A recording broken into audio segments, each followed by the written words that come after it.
people want to buy from people. We love AI. AI, it's not the same. AI doesn't have a soul. It's not that human connectivity. There's a humanity that still needs to be nurtured. Hey, there we go. How you doing, Mark? We got audio. Thank you so much. You got audio? You have John Coogan and Jordy Hayes from TBPN. AGI is here, but we still have technical video difficulties from time to time. But here we are. This AGI, it's amazing. Yes. AGI. I mean, it's unbelievable. We're feeling it. We've come. Yes. I mean, all of the AI is, is it ESOCont or ISOCont? I can never remember. I think it's ESOCont. It's ESOCont. Is it miso soup or miso soup? I think it's miso soup. Okay, and it's ESOCont. Okay, so ESOCont. Yeah, I love ESO, by the way. Oh, really? And I love Poolside. I'm so glad you guys know each other. One thing you need to know. Please. One thing you need to know. I also love Poolside, the music. Have you heard the group? Yes. Poolside FM. Yes. And they do that great Neil Young cover. Yeah. The band. On Harvest Moon. Yeah. If you haven't heard the Poolside cover on Harvest Moon. Yeah. And ESOCon and I were talking about that, and I said, well, why did you call it Poolside? He's like, oh, this. And he's building this huge data center now. Yeah. And I said, you should split the company, ESO. You should have a software company building your model, which is amazing. Have you seen his model? It's amazing. Oh, yeah. And then he's also building a huge data center.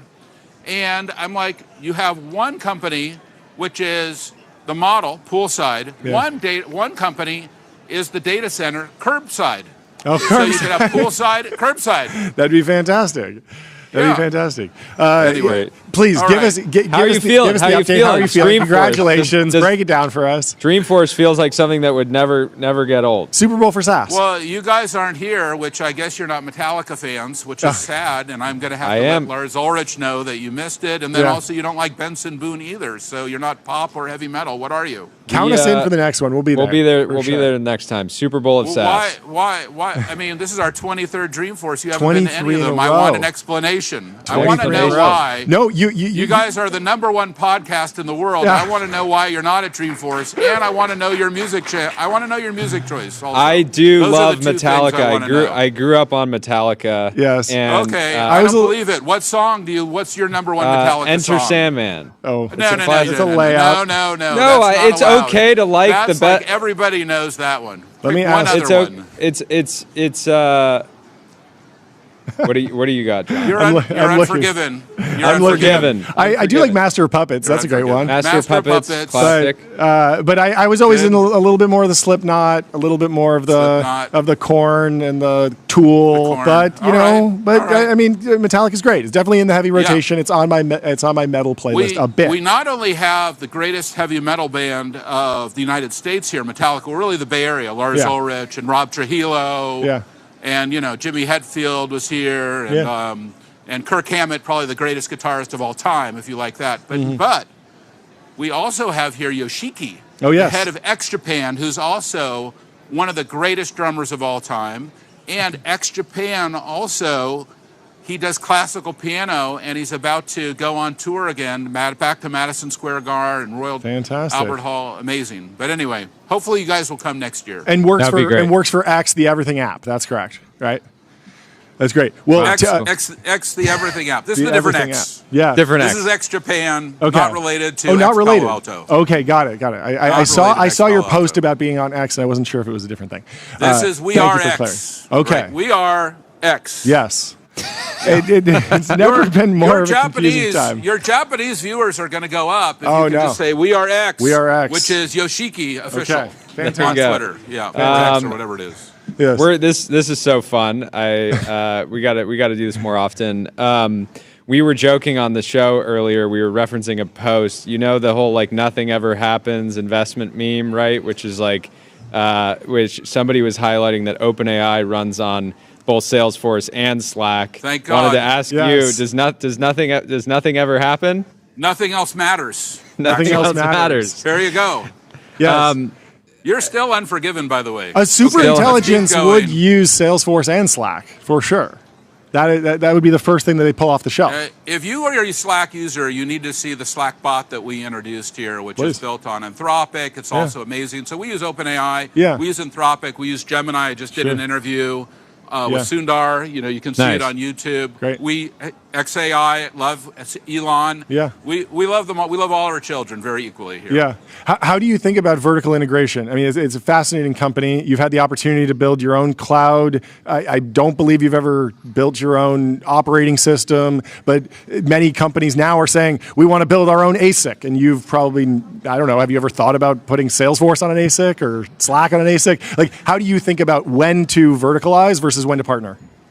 It's such a great question, and you probably will enjoy my interview with Sundar because I asked him that because, you think about it, he's really got it all together. He's got the data center, he's got the chip, right? Tensor, right? Yeah. He does a lot of the operating system type work, including the model, the Gemini model, the applications he does as well. And he even gets all the way to the robotic layer, right? So here he's got these Waymos running around the street.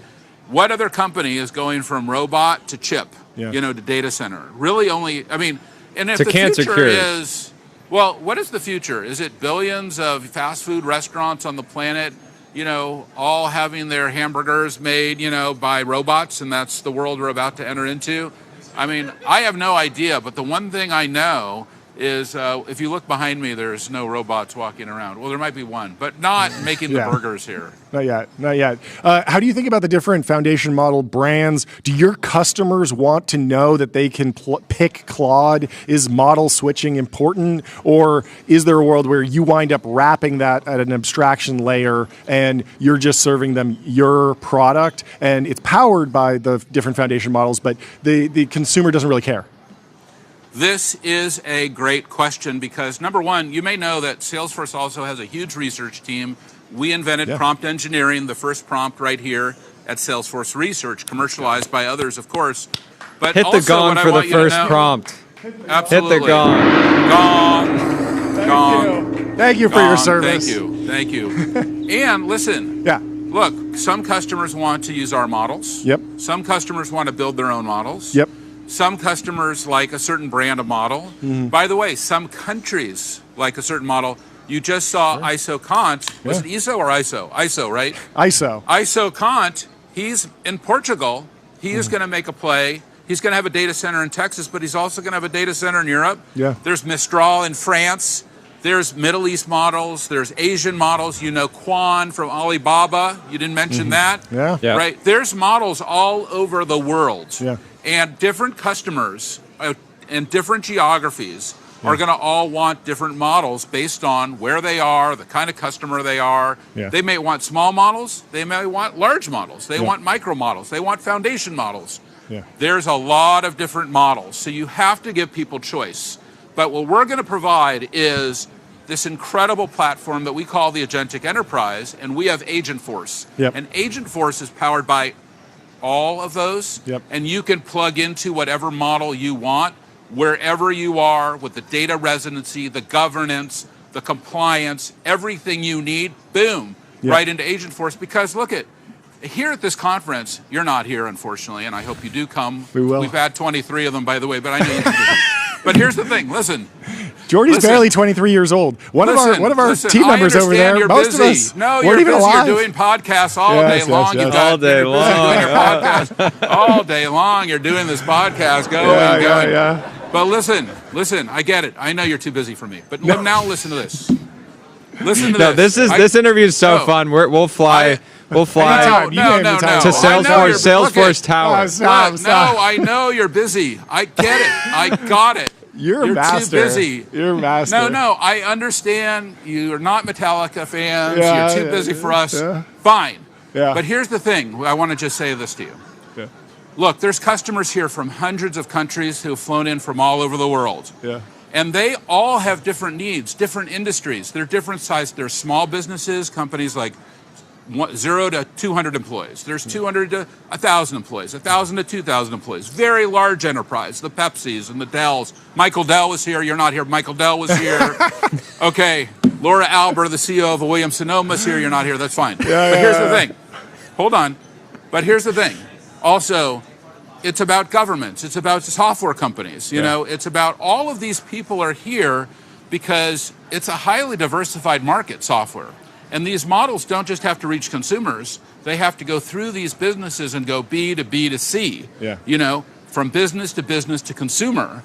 And that is actually complicated because you have different governance, like I was saying, different compliance, all kinds of different rules based on country, so it's not like, we're here. We're Americans. We're here in America, that we love our country, and we have certain models that are built here. Yeah. Great. Okay, we love that. But here's one more thing. There's many people who are not Americans who are here, and they have to comply to their laws in their countries, in their languages, in their governments. And we have to adapt to those organizations and those countries as well. So you have to think about AI as a global phenomenon. You have to think about AI as a highly diversified phenomenon. And you have to think about AI as the future. Yeah. And we're in the current moment. Now, we've been doing AI at Salesforce for 10 years. We did Einstein 10 years ago. Wow. Obviously AI has been around, I think, since the 50s, the 40s. So, and, like the guy who wrote Minority Report and War Games and even Deep Impact, he's our futurist. He's 78 years old. He worked at JPL on the Apollo mission. He's one of the writers on all of those things. And he's there, but we're not? He's there? Yes. He's there, but we're not. Everybody's here, but you're not. Everyone is here, but you're not. But here's the thing. Well, this is the largest tech conference in the world. You know that 50,000 people are here, the largest vendor-led tech conference. Hit that gong again. Marc, one question for you. Salesforce has been hugely acquisitive. What is your pitch to founders in 2025 that you want to acquire? That's great. Like, why is it such an incredible opportunity? We have bought more than 100 companies. You're 100% right. Over 26 years, we've bought more than 100 companies. We've invested in hundreds of companies. We own 1% of Anthropic. Wow. We just sold a company to Google, which is Wiz, the security company. Oh, yeah. And we grew Snowflake and took it public. Yeah. We're an investor in many companies. So we want to talk to you if you're an entrepreneur. We want to invest in you, want to help you grow. We want to bring you here, introduce you to all of our customers. We have 50,000 customers here to introduce you to who want to buy your product now. So come here to San Francisco or come to one of our world tours all over the world. From here we go on the road, and we're going to be in every country in the world, every major city, and we will come and meet you. We want to meet you. We want to know you. Salesforce Ventures is our arm that acquires but also invests. It's a huge part of our business. It's a $5 billion fund. It's, I think, doing a 33% IRR. I don't know exactly the numbers. Wow. Probably one of the highest performing funds in the world. That's great. Wow. Let us partner with you. Yeah. Come here. These podcasters don't have time. You do. Come here. Be with us. Customers are here to meet you. You're good at sales, what's the current, I gotta say. You kind of got to be in the role. But. What's the current thinking on seat-based pricing versus consumption, both at Salesforce, or what you advise founders that might be I think people have this obsession with seat-based pricing right now, and this idea that AI may allow people to run. We're not seeing it a lot yet, but companies more efficiently. But in my view, I think companies are smart enough to understand they buy, even if they're paying on a seat base, they're paying for value at the end of the day. And if they're not getting value, they'll churn or they'll find another. But how do you think about this conversation around seat-based versus kind of value-based pricing?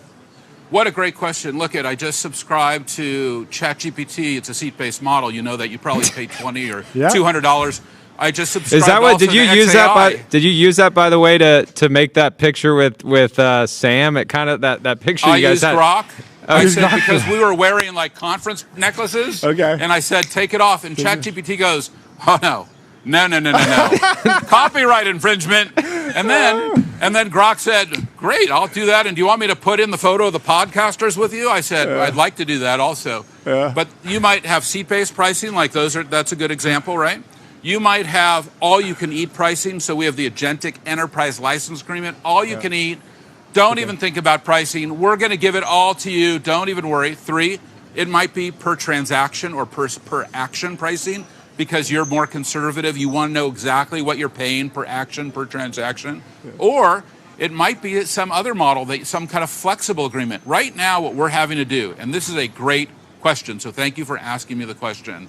We have to write pretty much a custom pricing agreement for every single customer. And as you know, this year we're going to do about $43.1 billion in revenue. And we just gave guidance yesterday that we expect to be able to do $60 billion by fiscal year 30. So that's, it's still very fast growing, very exciting. Fantastic. But when we have 150,000 maybe customers on our core. There's 1 million customers on Slack. Hopefully you guys use Slack. We do. Of course. When you have that many customers in that many countries and that many size companies, like I mentioned, it's across the board. It's every possible need. And so we have to adapt more than ever. Before, when we started our company 26 years ago, we had one product, one price, $50 a user per month for our sales product. But we only had one product, one price, one type of customer. That is not who Salesforce is today. With Slack, with Tableau, with MuleSoft, with our Sales Cloud, our Service Cloud, our Marketing Cloud, all, our Agentforce 360 platform, all of the things that we offer, dozens of products, we ultimately have to adapt to the customer. And what I can say to you is Salesforce's core values, which are trust, customer success, which is what we're talking about right now, innovation, equality of every human being, including pay equality, and also sustainability, which is our Trillion Tree initiative and all the work we're doing for the oceans. And if you were here, you could see what we're doing. But listen, the number one, you can say those are our core values. At the end of the day, it's all about customer success. Are you happy using Slack? Are you happy using our Sales Cloud? Are you happy using our Service Cloud? Is Agentforce fully satisfying you? Are you getting... you guys have a huge business now. Yeah. You guys are growing your business. Are you by the way, for example, you probably heard of the Beast, Jimmy Donaldson. His team is here. They're running on Salesforce. They're a huge media company now. Yeah. Everybody knows the Mr. Beast runs on Salesforce. Wow. You know the Beast. The Beast. Running on Salesforce. He uses Slack very aggressively. Of course. Jimmy is amazing. Yeah. Okay. He runs a great business. It is growing like a weed. Beast Media, all of these things. Yeah. We have to adapt to him. Yeah. It's an example I'm giving you because I know you can relate to that in your own business, that you guys are trying to grow and make money and have fun. Yeah. And look at this great life. You probably feel blessed every day that this is your career. We do. And I feel that myself. I feel blessed every day that this is my career, that I'm able to do this for a living. Last night, James Hetfield, probably one of the great singers of our time. I'm going to introduce you to his music. Listen, number one thing he said, he's on stage, he said, Metallica for over 40 years gets up on stage and plays that song that you mentioned, Enter Sandman. And you know what? He said, I feel blessed that I can do this every time I get on stage. We feel blessed that we're here at Dreamforce. We're blessed every time we get to meet with a customer, every time we have an interaction, every time we are able to write a piece of code, sign a deal, see customer success. It's what gets us up in the morning. It's why we do what we do, and it's why we're here at Dreamforce. And after 26 years, I still have the passion, the energy, and the excitement and the vision for Salesforce that I had 26 years ago, because that's what makes me happy. I love making customers successful. I know that's what you like. Yeah. You love making your listeners and your viewers. You're the final boss of enterprise SaaS. I absolutely love it. Yeah. What makes why do you believe that sales is still a great career path for young people? I personally believe it is. I believe it is the most valuable skill in the world. But I think a lot of people see all these AI agent for sales rep companies getting funded, and they might think, I don't want to go down that path because I don't want to go down the sales path because I think that's going to get automated away. What's your kind of worldview there? Well, it's a great question. I mean, at one level, there's between 20 and 100 million people, we actually counted them, that we have not been able to call back since we started Salesforce 26 years ago. Between 20 and 100 million people. We didn't call them back. Not because we didn't love them. Yeah. Not because we didn't like them. We didn't have a people. And, that idea to be able to call everybody back, you know, how do you do it? Like, you can't call every listener back who's already contacting you. You know that. Yeah. So one thing is, you're going to have a SDR, sales development representative, the ability to call everybody back, okay? Mm-hmm. The ability to qualify, to have a conversation. But listen, face-to-face sales or face-to-face communication like we're doing right here, by the way, I'm not an AI as far as I know. I'm here. I'm not a biological computer running an LLM. At least I hope I'm not. I feel like an AI would grab a water bottle and hit it like that. Very suspicious. What I want to say, I want to just say this to you. I also just hired somewhere between 3,000 and 5,000 more salespeople. Wow. Okay, I'm growing my sales force. It'll be more than almost. I think I'm going to try to get to 20,000 account executives this year. That doesn't include systems engineers, managers, the infrastructure, sales engineers. We have 80,000 employees at Salesforce. 80,000, and about a quarter of them, okay, are just people who are trained in our product, who are designed to help you. We want to make sure that they can help you be your success.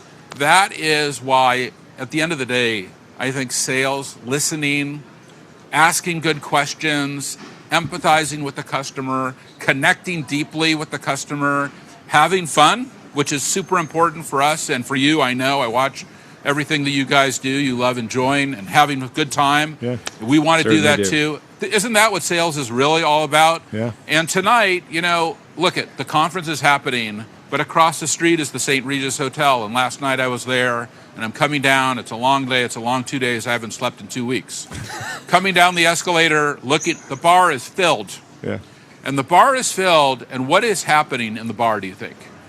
And it's not our people who are in the bar. I looked. It was all the customers talking to each other and connecting, going more deeply, having that human touch, because, look, AI, we love AI, okay? But AI, it's not the same. AI doesn't have a soul. It's not that human connectivity. It's not, at our depth, AI is not born. It's, AI is made. So, there's a humanity that still needs to be nurtured. And people want to buy from people and grown. People want to buy from people. Thank you. I mean, that is what it's all about. Yeah. And that's why I think sales actually is. And you can see right here, my job right now is to sell you, to come to Dreamforce, but also to look at our products, to, of course, sell you our core values. I love it. That's my job right now, right? Yeah. That is my job. Yeah. And how quickly can you clock if somebody's going to be great at sales? Does it take you like 20 seconds, 30 seconds, a minute? We just had a great conversation about Mr. Beast. Yeah. Would you say, on a scale of 1 to 10, the 10, one of the best communicators, most aggressive salespeople in the world, where would you put him, 1 or 10? 10. 10. Yeah. And boom, that is important. Yeah. And I think that is, and you see, like, all of a sudden you're watching this thing, one of the games is happening, he's buried somebody underground for 2 years or something, and they're digging the person up, are you still alive, whatever, and then just as they break, they go, and one more thing, I've got a chocolate bar to sell you, and this is the best chocolate bar you have ever tasted. Let me have the guys coming out of the ground now. Hey, will you try this chocolate? What do you think? Look, I've been underground for 2 years. This is the best chocolate I have ever had. I mean, he has to be one of the great communicators, but also one of the greatest salesmen I have ever seen. Is that valuable in the age of AI? 100%. Absolutely. 100%. Absolutely. All right. Where do you get? Last question. Where do you get your energy? It's off the charts. It's incredible. I'm getting it right now from you guys. Are obviously totally off charts, and I'm just vibing. I am so tired, so trashed. Marc. Last week I've been on the road nonstop. I haven't slept for an hour. I don't know where I am. I don't know what conference this is. I don't know if that was ESO or MISO. You're doing great. I just want to thank you. I wish we didn't have to fade to black. We'll talk to you soon. You see what I did there? I know you Googled it. You Googled. You're still unforgiven. I think I have a clip of me playing a Metallica song. I don't remember which song. We'll send it to you. I'll send it to you. We'll work on it. Thank you so much, Marc. We'll talk to you soon. Great to see you. Have a good day.